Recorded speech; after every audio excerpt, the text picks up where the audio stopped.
अस्सलाम वालेकुम students, hopefully you all are doing well.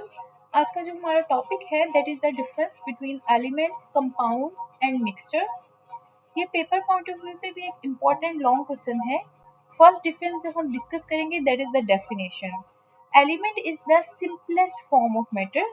It is the pure substance that contains same kind of atoms. ठीक है, अगर हम कंपाउंड की बात करें तो ये भी प्योर सब्सटेंस होता है, लेकिन it is formed by the combination of two और more atoms of different elements.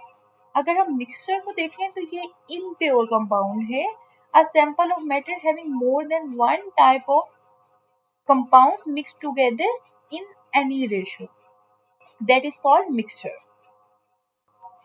इसमें जो नेक्स्ट पॉइंट है that is the breakdown. It is not possible to break down an element into simpler particles by ordinary chemical reactions. जबकि अगर हम compound की बात करें तो कंपाउंड को ब्रेक डाउन करना पॉसिबल है सिंपल केमिकल रिएक्शंस को यूज करके। For example, ammonia can be converted back to nitrogen और hydrogen by a suitable chemical reaction. यहाँ पे अमोनिया के एग्जांपल आप कोट करेंगे। नेक्स्ट जो है, the components of a mixture are not chemically bound together and can be separated by physical methods.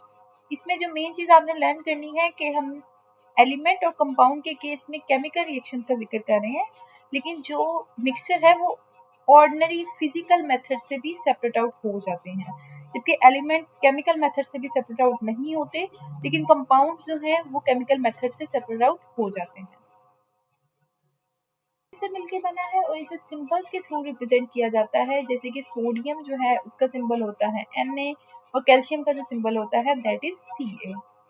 ये symbols आपको आने चाहिए, ये एमसीक्यू पॉइंट ऑफ व्यू से भी और आगे केमिस्ट्री में भी बहुत इंपॉर्टेंट है। In the compound the atoms of element must combine by the fixed ratio by weight.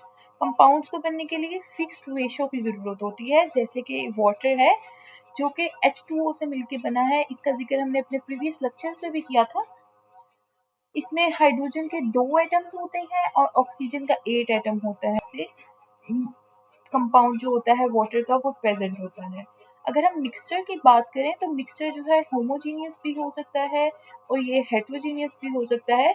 For example, a solution of common salt in water जो है that is the homogeneous solution, और जो rock का जो sample होता है that is the heterogeneous solution और mixture. ये हमने प्रीवियस लेक्चर में भी डिस्कस किया था, you can also check that lectures. Next जो पॉइंट है हमारे पास that is the bonding and properties. Gases elements जो हैं वो इंडिपेंडेंट मॉलिक्यूल्स की फॉर्म में जो है एग्जिस्ट करते हैं, जैसे कि नाइट्रोजन मतलब N2, ऑक्सीजन, क्लोरीन, और नोबल गैसेस जो है वो मोनोटॉमिक मॉलिक्यूल्स की फॉर्म में एग्जिस्ट करती हैं, जैसे कि आप इधर हीलियम की एग्जांपल कोट कर सकते हैं। उसके अलावा अगर हम कंपाउंड्स को देखें, the properties of the compound are always different from the elements from which it is formed. For example, water differ from hydrogen and oxygen. मतलब एलिमेंट्स की जो प्रॉपर्टीज होती हैं वो कंपाउंड से डिफर करती हैं। Each component of the mixture retain its identity and specific properties. जबकि अगर हम मिक्सचर की बात करें तो मिक्सचर में हर कंपोनेंट जो है वो अपनी प्रॉपर्टी दे रहा होता है, लेकिन ऐसा कंपाउंड में नहीं होता। कंपाउंड में उसके कंपोनेंट्स की प्रॉपर्टीज डिफरेंट होंगी अगर इंडिविजुअली उनको देखा जाए, लेकिन जब कंपाउंड बन जाता है उनसे मिलके तो उसकी प्रॉपर्टीज डिफरेंट होंगी। अगर हम फॉर्मेशन की बात करें तो elements form naturally and consist of only one type of atom. ये हमने पहले भी डिस्कस किया है कि एलिमेंट में वन टाइप ऑफ एटम होगी, जबकि अगर कंपाउंड की बात की जाए तो कंपाउंड जो है formed by chemical reaction between two और मोर एलिमेंट्स। ठीक है, इसमें different kinds of elements present होते हैं। जबकि मिक्सचर जो है, mixture is formed by physical mixing of substances without any chemical reaction. ठीक है,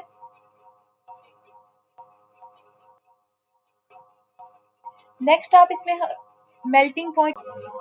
अब अगर हम मेल्टिंग और बॉइलिंग पॉइंट्स को डिस्कस करें तो एलिमेंट्स के और कंपाउंड्स के fixed melting and boiling points होते हैं, जबकि मिक्सचर जो होते हैं इनके sharp melting and boiling points नहीं होते। इनके मेल्टिंग पॉइंट्स और बॉइलिंग पॉइंट्स जो हैं इनके कंपोनेंट्स पे डिपेंड कर रहे होते हैं। ठीक है, यहाँ तक ये लॉन्ग क्वेश्चन आपका एंड हो जाता है। अगर आपको कोई भी क्यूरी हो या कोई क्वेश्चन हो, you can ask in the comment section. Next आपकी बुक में कुछ क्वेश्चन उन्होंने किए हैं, एक्सरसाइज है। फर्स्ट क्वेश्चन जो है that is which elements are found in pure state on earth. Earth पे प्योर स्टेट में कौन से एलिमेंट्स जो है वो पाए जाते हैं। मोस्टली अर्थ पे जो एलिमेंट्स हैं वो प्योर स्टेट में ही प्रेजेंट हैं, जिनमें हम मेटल्स की एग्जांपल कोट कर सकते हैं, गोल्ड, सिल्वर, कॉपर, प्लैटिनम। ये मेटल्स जो हैं सारे प्योर फॉर्म में अर्थ पे पाए जाते हैं। अगर हम नॉन मेटल्स की एग्जांपल कोट करना चाहें तो फिर इसमें हम सल्फर को कह सकते हैं, कार्बन को कह सकते हैं। कार्बन में स्पेसिफिकली हम डायमंड को कोट कर सकते हैं, ग्रेफाइट को कोट कर सकते हैं। These are all pure forms of elements. और ये जो एलिमेंट्स होते हैं दीज आर नेचुरली स्टेबल है and do not easily combine with other elements, which is why they can be found in their elemental pure states। ठीक है। उसके बाद जो नेक्स्ट क्वेश्चन है that is which elements are present in very small amounts on earth.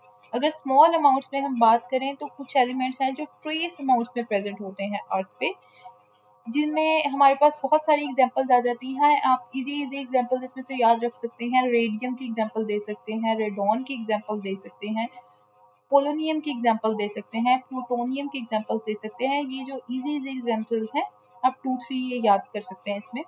These elements are rare due to their instability। ये trace amount में क्यों है? क्योंकि इनमें इंस्टेबिलिटी होती है, ये रेडियो एक्टिव कंपाउंड्स हैं। Because they are usually produced synthetically or through natural radioactive decay processes। ये जिन भी प्रोसेसेस से बनते हैं ये इंस्टेबल होते हैं, रेडियोएक्टिव होते हैं, इसीलिए ये ट्रेस अमाउंट में जो है पाए जाते हैं अर्थ पर। Thank you so much. आपका कोई भी क्वेश्चन हो you can ask in the comment section.